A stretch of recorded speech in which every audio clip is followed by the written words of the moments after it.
Everyone, good evening. আমি ঘরে আসছি, ঘরে এসে বাগানে ঢুকলাম। বাগানে ঘুরতে না ঘুরতেই চোখে পড়লো পুদিনা পাতা, আর চট করে মনে পড়ে গেল এই গরমে পুদিনা পাতার শরবতটা আবার বানানো যাক। তোমরা আগের রেসিপিতে হয়তো দেখেইছো আমি পুদিনা পাতার শরবত শেয়ার করেছিলাম।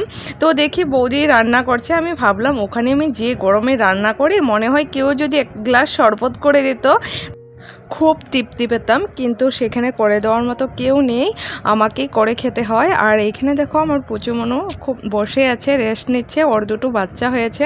আমি পরের ব্লগে তোমাদেরকে দেখাবো, আশেপাশে বাচ্চা দুটো দেখিনি, তার জন্য আর শেয়ার করতে পারলাম না। তোমরা দেখতেই পেলে আগে থেকে আমি মিক্সিতে পুদিনা পাতাটা পেস্ট করে নিয়েছিলাম, আর গ্লাসের মধ্যে ফ্রিজের জল ঢেলে তারপরে পুদিনা পাতার রসটা দিয়ে দিলাম, যেটা মিক্সিতে বেটে নিলাম, মানে হচ্ছে পেস্ট করে নিলাম। এই যে আমাদের পুদিনা পাতার শরবত রেডি। এখন আমি বৌদিকে দিয়ে এসে, বৌদি খুব তৃপ্তি পাবে।